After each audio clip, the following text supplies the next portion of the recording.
Discórdia. Denis, um grande prazer nos encontrarmos pessoalmente aqui no seu podcast. Mais uma vez, né? A gente já se encontrou na convenção, no Bazar das Bruxas, há uns 3 anos atrás. Sim, a gente sempre se encontra, mas a gente nunca consegue parar para bater um papo, né? Hoje conseguimos. Na verdade, a gente sempre falou, ó, vamos gravar, dar alguma coisa. No dia que a gente falou que você ia fazer o ritual, na convenção, ele tava péssimo, tava mal, ficou mal. Falei, vamos ter que ir embora. Mas eu fiquei com você na cabeça. Nada melhor que gravar acontecendo um ritual, né? É sempre interessante.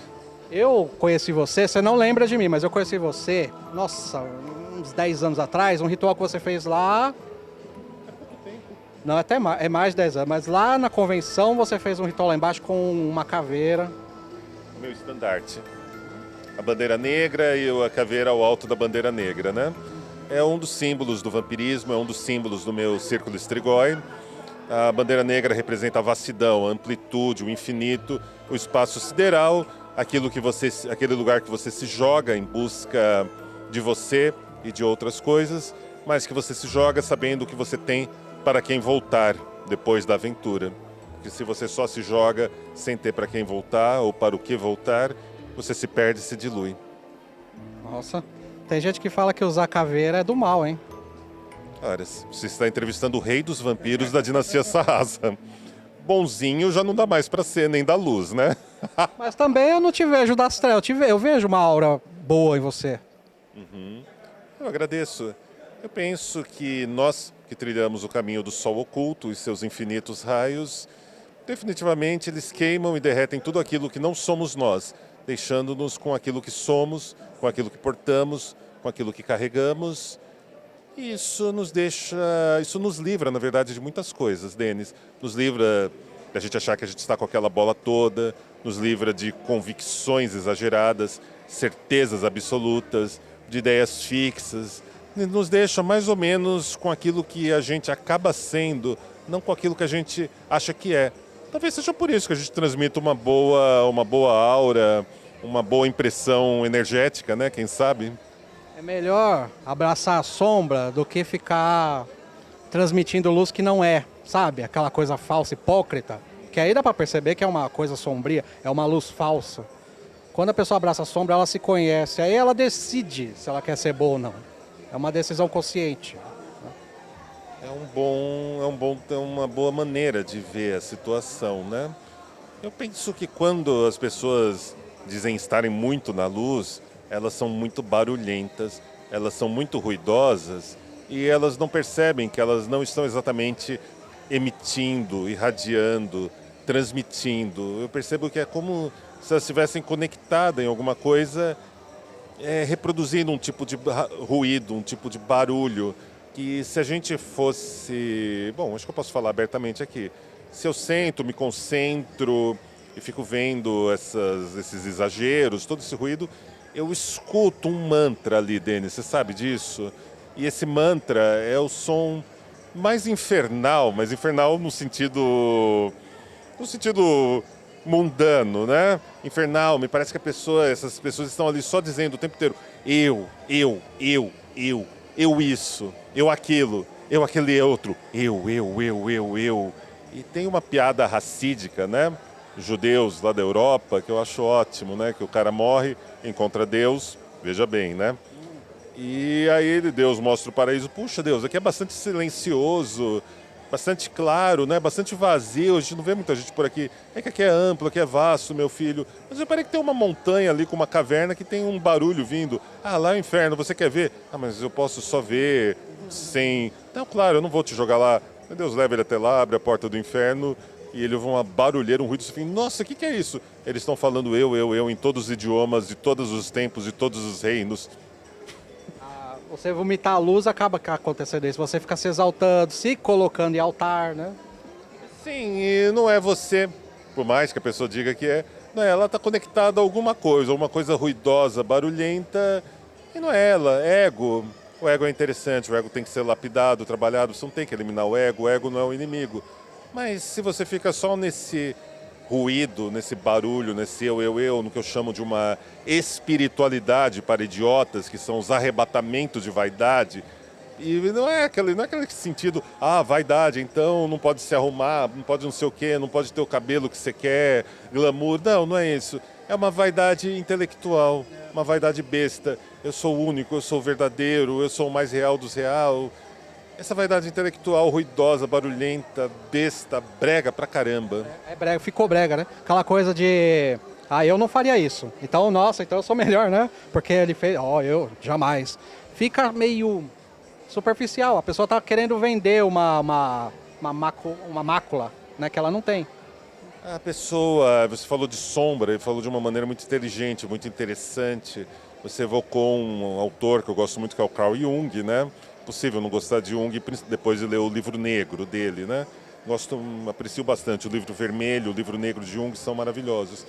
Mas você tocou naquele grande ponto. A pessoa polui a atmosfera, a pessoa infesta a atmosfera com esse ruído, com esse eu dela, essa energia nefasta, negativa, e que coloca todo mundo a tentar fazer mais barulho, mais ruído.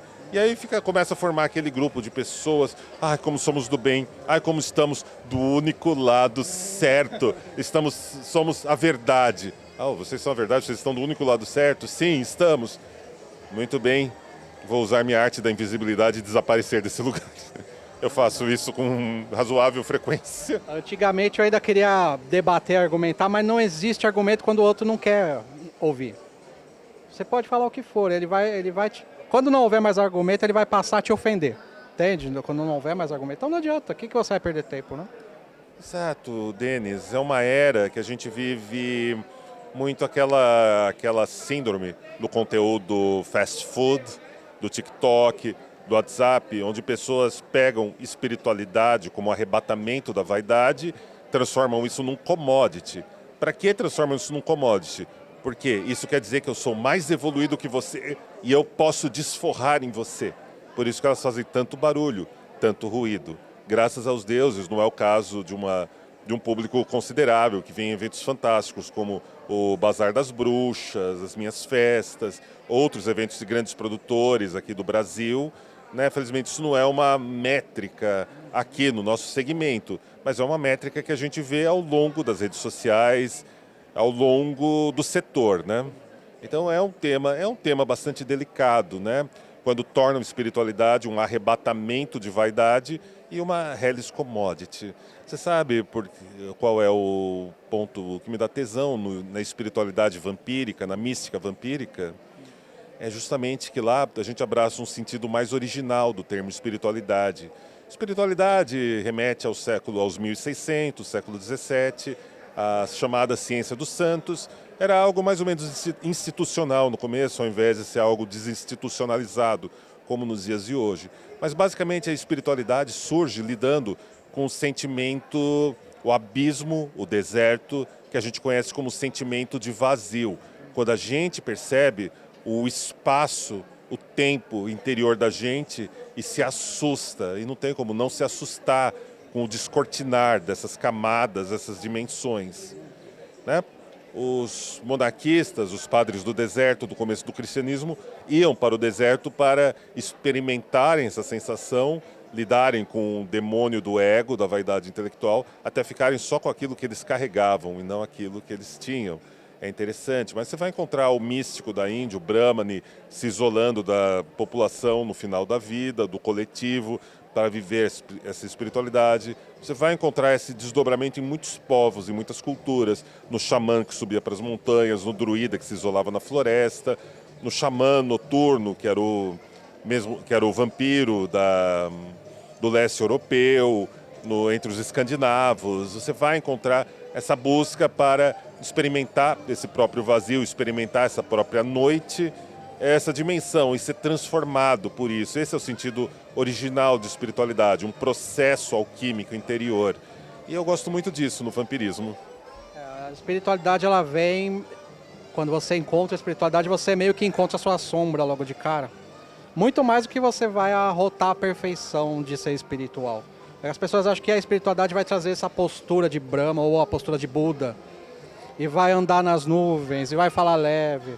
Mas quando você cai na espiritualidade, você percebe a sua parte humana, Você tem um conflito inicial ali muito grande, até você haver uma aceitação, pelo menos comigo foi muito conflituoso, as minhas limitações humanas e o meu pensamento espiritual, que não se casavam, não se entendiam. É uma tempestade encontrar a espiritualidade, para mim foi uma grande tempestade, muito mais que essa ideia de agora que sou espiritual, ó, né, agora eu sei lá o que as pessoas pensam, mas você vê que até a afeição, né, aquela afeição do benevolente, mas não é isso. A espiritualidade ela vai vir de encontro a seus pensamentos e crenças que são problemáticas, entende? Não é fácil você cair na espiritualidade verdadeira e se olhar de frente. Não é uma coisa simples. Por isso que tem gente que vai para deserto, porque ela precisa de algum momento com ela mesma, muito forte. Não é um dia, uma hora, né? Não é num pensamento ou numa simples leitura. É um confrontar muito forte. Você vai vencer sombra? Você não vai vencer sombra porque ela faz parte de você. Se você vencê-la, você vai ficar esquizofrênico, você vai ficar esquisito. Entende? Alguma coisa dessa sombra é de ti e transmite, né, transborda de ti, então você vai ter que conviver com ela para ser uma pessoa saudável. Absolutamente, Denis. Eu costumo dizer nos meus escritos, nas minhas obras, inspirado por outros grandes escritores, filósofos, né, que a vida é bela, injusta e imunda. E qualquer tentativa... Que animador! A vida é bela, injusta e imunda. Qualquer tentativa de você remover qualquer uma dessas três características da vida, você elimina a própria vida. A sombra, o que chamam de sombra, eu acho interessante na visão junguiana, eu acho interessante na visão da tradição Vannen, do Wagner Périco, que trabalha ela como um agente mágico, mas num viés diferente do junguiano.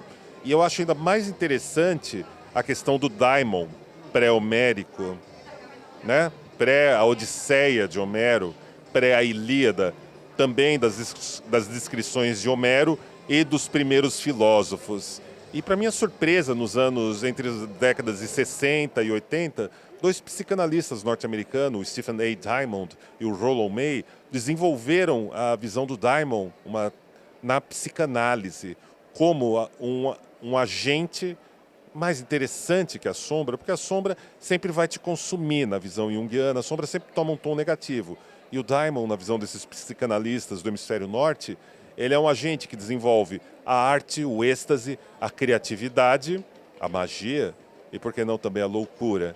Mas ele te ensina como você adentra esse estado, experimenta essa dimensão supraconsciente que é tão cara a algumas linhas mais noturnas e sombrias do paganismo, ao vampirismo e até mesmo aos adeptos de um luciferianismo europeu. Ele toca nessa questão de como você encontra esse daimon, esse duplo etéreo, e como você aprende a viver sob a guarda das suas asas. E eu acho isso fantástico.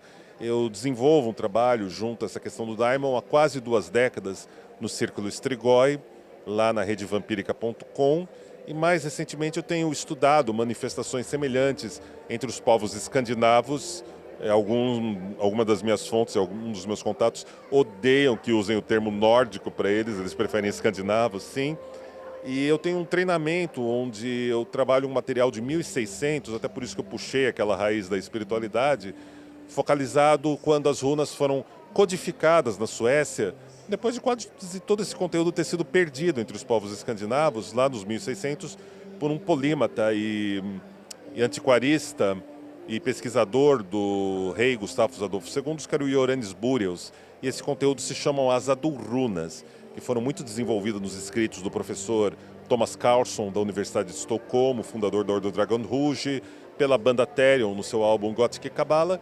E eu trouxe recentemente para o mundo um conteúdo em português que compila esses meus 15 anos lidando com as Adulrunas, com os significados, vamos dizer, mais raízes encontrados nas runas, e o diálogo deles com o conteúdo da Rosa Cruz, da alquimia, da astrologia e muitos outros lá nos 1600. E o pessoal vai encontrar tudo isso lá na redevampírica.com, com alguns materiais novos que a gente está trazendo, não só para a comunidade vampírica, né, que a gente já trabalha há 20 anos, mas para a comunidade dos magos, das bruxas, dos buscadores, dos xamãs, de toda essa galera. Você compilou tudo isso e não enlouqueceu? Porque, olha, não é fácil mexer. Denis, vejamos, eu não tenho certeza disso. Não dá para afirmar, né? Dá para afirmar, mas eu posso lhe assegurar que, como toda boa pessoa que teve uma vivência boa no xamanismo, a gente aprende a entrar nessa loucura, a gente aprende a permanecer e a gente aprende a voltar, a retornar com aquilo que a gente encontra. Essa gnosis, né? Esse mergulhar no coração do caos, no gino gágape escandinavo e retornar. E retornar para cá com algo que pode transformar, mantendo a nossa funcionalidade e, claro, mantendo a carreira de DJ, de produtor de festas e eventos, mantendo um casamento muito bom. Então, eu e a rainha Chendra Sarrasa aí juntos há bastante tempo. Vocês estão o quê? Uns 3 anos, né, de casado? Eram 3 séculos, mas para os humanos a gente conta que são 13 anos muito felizes. Foi um achado de alma, né? Eu vejo uma harmonia muito grande entre vocês. Foi um achado. Absolutamente, absolutamente. Então, E antes dela, você era um bruxo solitário? vampiro. Eu nunca fui eu sempre convivi com vocês da bruxaria, de todas as linhas, mas eu sempre fui um vampiro desde cedo, desde que eu me conheço por gente. Tenho muitos amigos na bruxaria, amigas que me ajudaram muito na minha trilha, mas o meu caminho é no vampirismo. Eu sou uma das lideranças, sou o rei da dinastia Sarrasra norte-americana, que está para comemorar 5 décadas de vida, de existência, iniciada pela nossa fundadora e grande líder, a matriarca, a Goddess Rosemary Sarrasa e o Conselho Secreto. Eu faço parte desse grupo há bastante tempo e são 25 anos de Lorde A sendo comemorado nesse 2023, meu nobre amigo. É coisa. É muita prática. A pergunta que não quer calar. Deus é um dragão? Leiam o livro. Nem um toquezinho. Do que se trata, assim, sem entregar? Do que é? É uma filosofia? É uma ideia? É algo que você descobriu? O que rola ali? A gente tem umas 5 ou 6 horas.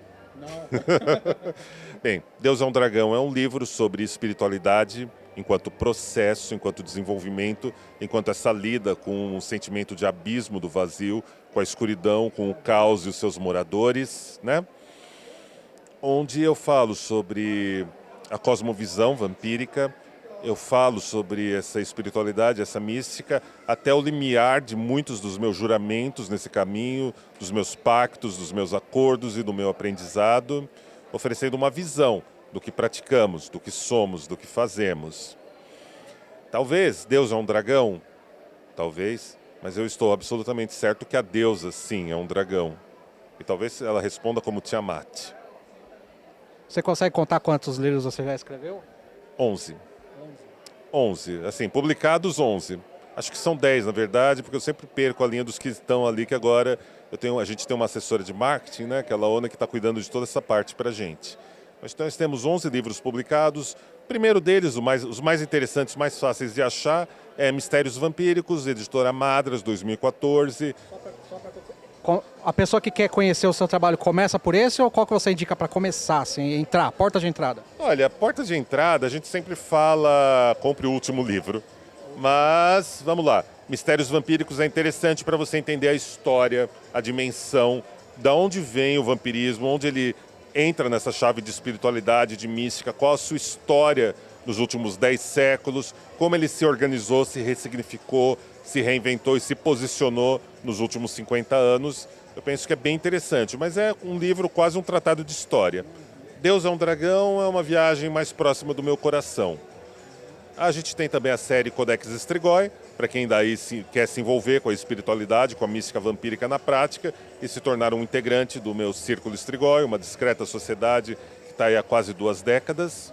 A gente tem o Despertar Vamp, que é um álbum de luxo, que conta a história das primeiras décadas de atividade da comunidade vampírica no Brasil. A gente tem alguns livros que estão para chegar agora. Um é sobre ritos de banimento e de purificação, que é uma obra mais aberta, que vai estrear como e-book. Vai subir logo logo lá na redevampirica.com. E lá vocês encontram todos os meus livros, né? São 10 já publicados e tem mais 3 para esse ano de 2023. Ando ocupado, hein? Ah, sempre.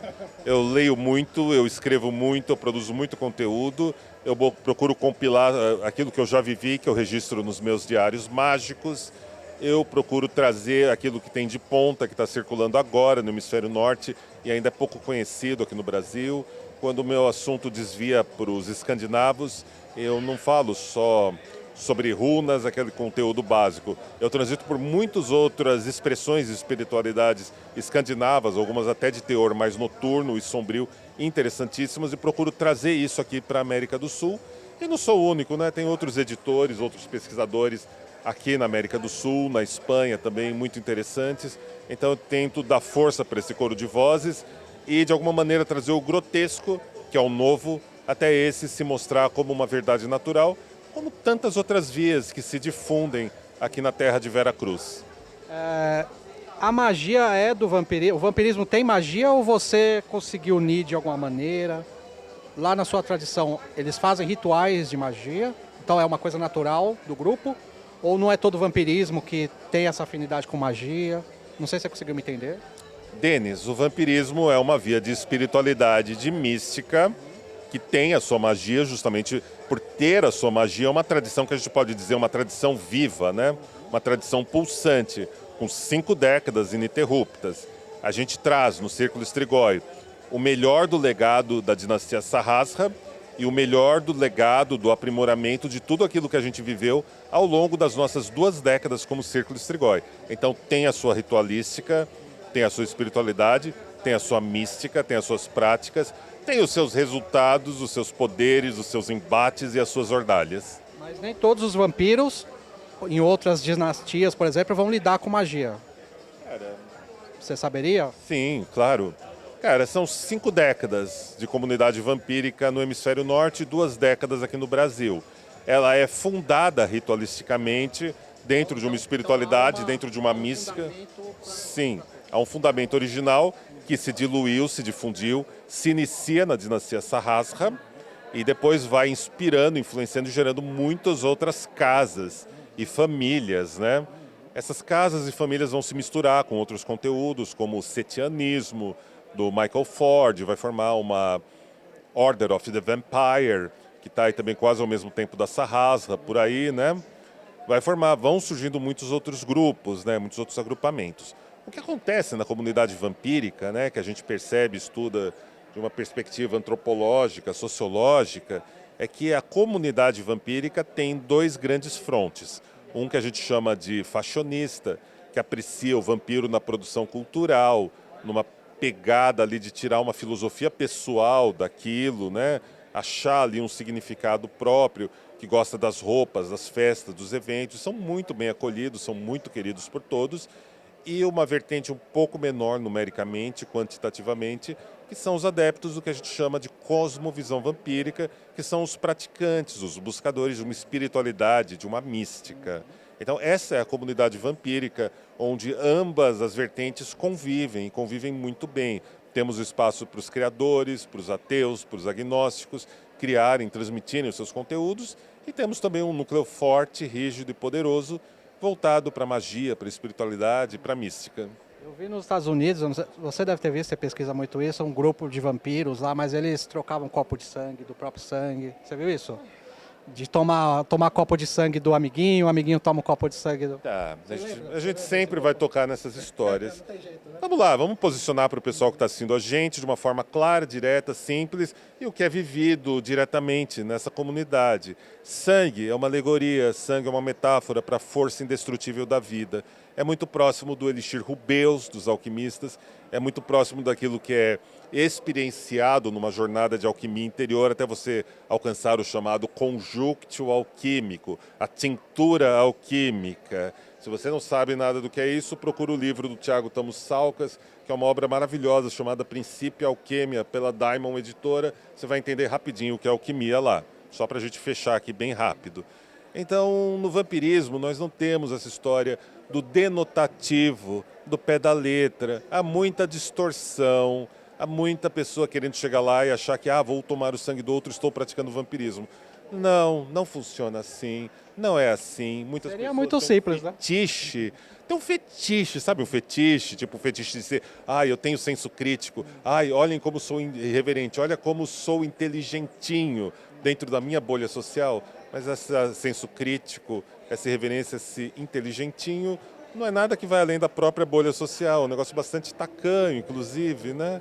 Então tem muita gente que chega lá ao pé da letra, acha que é fazer isso, acha que é... E não é muito mais amplo, muito mais vasto, muito mais poderoso do que isso. É mais ou menos como quem chega na bruxaria e acha que vai voar numa vassoura. Né? Vocês Eu voam sei. com frequência em vassouras? Pular aqui você voa até o chão. Sim, é aquela história, viajamos no tempo um segundo de cada vez. Sim, e a velocidade que vai proporcional. Né? Mas isso são as distorções. O sangue na magia é um dos elementos mais sagrados que tem para, né? Se utiliza, se quisesse utilizar o sangue numa magia, é poderoso, né? Mas não nesse sentido, né? Eu penso que o sangue na magia é como você dá a senha da sua conta bancária para um desconhecido. Se você fizer um ritual seu, pessoal, colocar seu sangue, você está colocando uma força. E considerar a quantidade de relacionamentos tóxicos que a gente vê por aí, entre vivos que respiram, entre mortos e vivos, entre aqueles seres que não respiram e os vivos. E quando os vivos vão atrás deles com toda aquela carga dos vícios corporais, das patos, das paixões, dos danos, dos vícios de cognição, e acham que vão chegar, que vão arrasar, vão botar o sangue deles lá, eles vão receber mais força, mais carga, porém vai reafirmar tudo isso e a pessoa invariavelmente vai se colocar numa rota autodestrutiva. Eu sei que pessoas dizem, mas comigo não é assim, mas eu sei que eu conheço quem sabe fazer. Olha, a gente respeita você, a gente acredita em você, mas 90% dos casos que são testemunhados, não apenas por mim, pelo Denis, pela audiência do Denis, na comunidade vampírica, que a gente compartilha e troca informações, a gente vê os desastres que estão por aí. Então, olha, Essa semana 2. sangue orgânico tem poder, sangue orgânico tem força, tem poder. Mas olha, não começa por aí.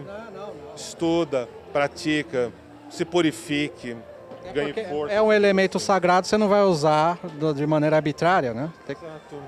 Exato. E a partir do momento que você tem um contato com o espiritual, você tem também contato com todo esse lixo espiritual que os kardecistas chamam de umbral. Eu acho um termo horroroso, estúpido, brega.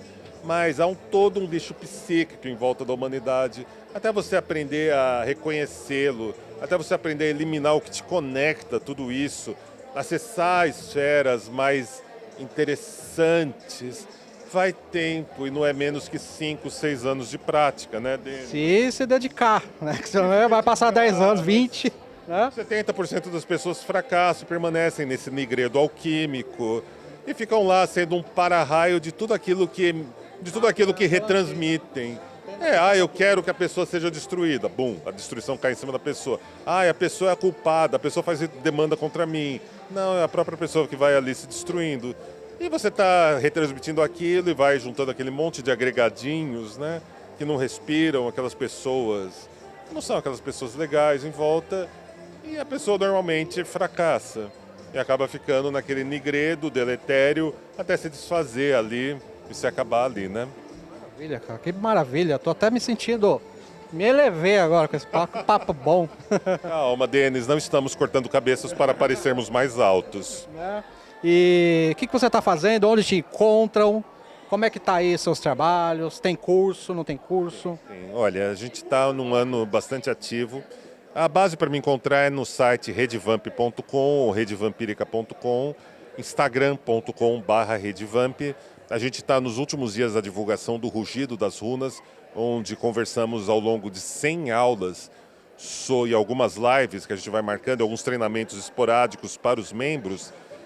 Estamos falando sobre a do Runas, sobre a alquimia interior, sobre astrologia, sobre história, significado e magia escandinava dos 1600, onde ela não dialoga com aquela tradição inventada de vikings que circula muito pela internet, por aí. Não, a gente fala do que aconteceu em 1600, 1700, que é bem registrado, é bem catalogado, e você tem uma métrica ali, você vai dialogar com a sabedoria das runas, com a alquimia, com o conhecimento dos grimórios, dos livros negros islandeses e muitas outras coisas interessantes, práticas e funcionais que transformam suas vidas.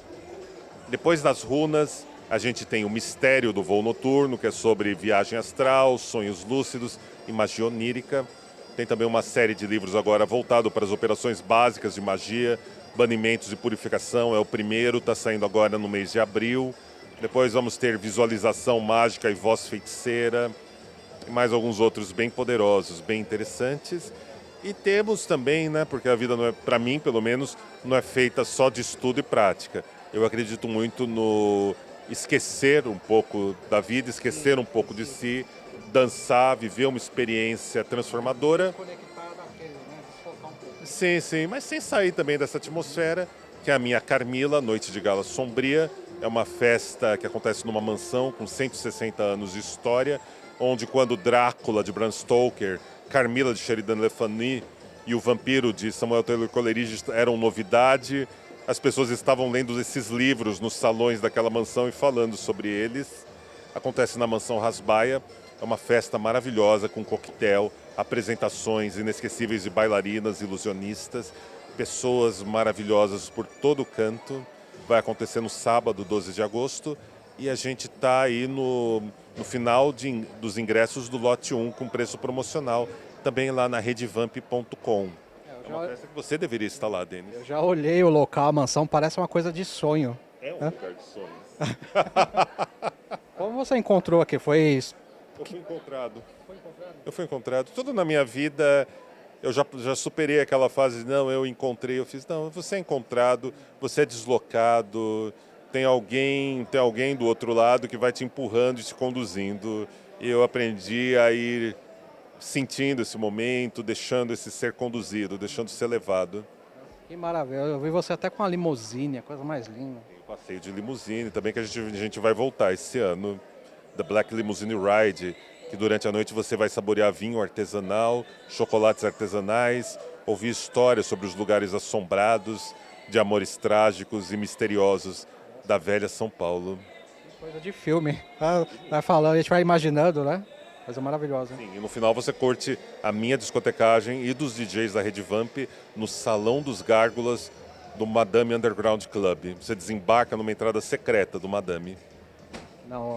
Não pode mais falar o resto do nome, né? Agora é só Madame, né? Agora é Madame. Já faz há 11 anos e vive a melhor época, a melhor de todas as fases, de todos os tempos. É o clube underground da América Latina. Comparável a ele só o CBGB de Nova York e outros marcos do underground europeu. Mas é a nossa grande casa, o nosso centro histórico do alternativo e do underground e do pensamento livre aqui no Brasil. A gente olha assim, parece um barco que ficou à deriva por muito tempo, quase afunda e ressurge. Ele transmutou, né? Sim, graças ao trabalho amoroso, magnífico do Gé Rodrigues, do Igor Calmona e toda a equipe do grupo DJ Club, eles tomaram era só um casarão, agora é um quarteirão inteiro. É um dos maiores complexos alternativos, até a inauguração do novo DJ Club, que é também deles, lá no Campos Elíseos. Carmila também encontra no seu site. Carmila está lá no meu site. Pessoal, tá na descrição do vídeo, contato, tudo que eu achar dele tá aí, pode olhar que você vai encontrar. É um grande prazer a gente poder ter essa conversa, meu nobre amigo. E assim que eu retomar o meu programa de conversas, entrevistas, eu quero muito ter você lá entre os primeiros. Infelizmente eu não vou poder chegar ao seu nível, né? Mas eu vou fazer o melhor possível. Imagine, você é o lendário. Lorde A. Mas você não precisa chegar no meu nível. Você tem o seu nível, é maravilhoso estar aqui na sua atmosfera, junto com a sua galera. A gente faz o melhor que pode. Leões andam juntos, meu nobre amigo.